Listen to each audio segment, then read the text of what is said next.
It's going to be really interesting. It's going to be a lot of fun.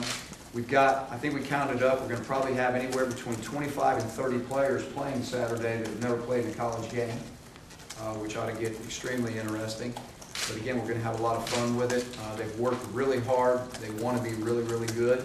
It'll be fast moving for them, but the game will eventually slow down for our young guys.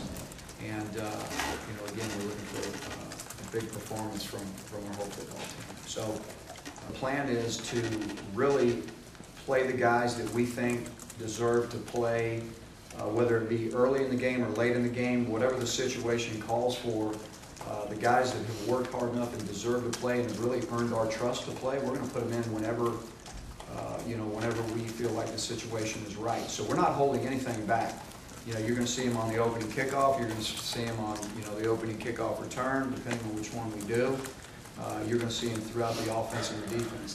That's just where we're at. So although at this point coaches get very reluctant to just put them in right at the beginning of the game, we're going to have to get past our reluctancy to do that and do it.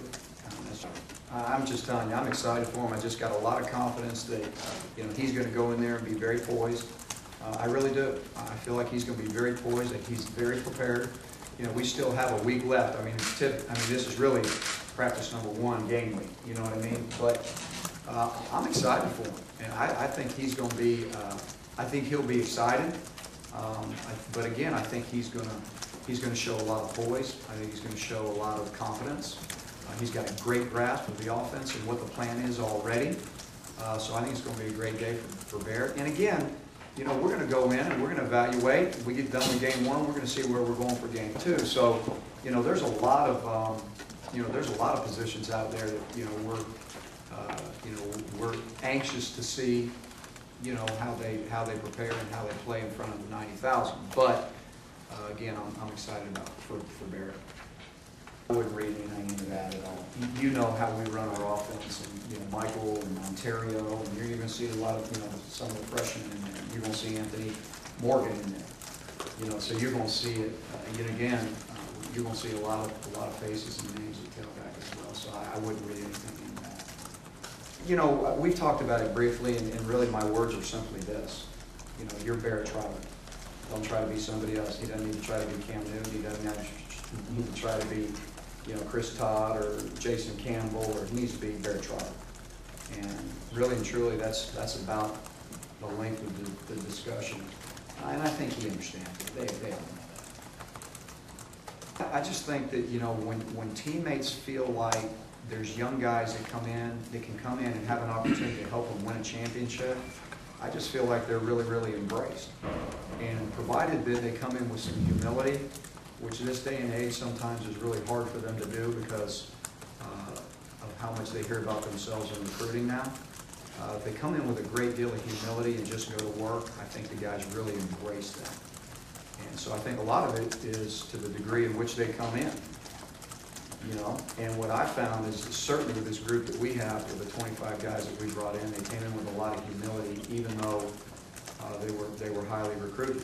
I think they understood once they got here that all that goes away, and they're just a low guy in the totem pole, and they got to work to have a job. So, but I think overall, I think people embrace them more because more young guys are playing, and they give you an opportunity to help the older guys win the championship. Have you gotten any update on Mike Blakely and his situation? Yes, Mike Blakely is not going to be eligible. So he's going to be redshirted this year. He's doing a great job for us on our scout teams. Phenomenal attitude, doing great in school. Couldn't be more proud of him. But this is going to be a redshirt year. Is that a disappointing turn of events? I would love to see him play. Obviously for a lot of reasons. He's certainly talented enough to play right now, and based on what I've seen, but I know he wanted to play, so it's disappointing for him, I think. But he's handled it great, and he's. Motivation. To be honest with you, I really haven't given it any thought. And my thing to my players is they got to stay focused on what we're asking them to do in this building, and that's been That's been our mantra since I've been here. And we've had all kinds of different situations since I've been here. Really, to be honest with you, not really aware of what is swirling around out there, whether they think we're going to be, 14-0 again or 0-14. Not really in tune with that. Again, what our main focus is with our players and trying to impart on our players is pay attention to the things that you can control. And the things they can control are right in this building, what they do every day when you get over here, and what they do voluntarily coming over here and trying to get better as football players on their own. So we don't talk about that.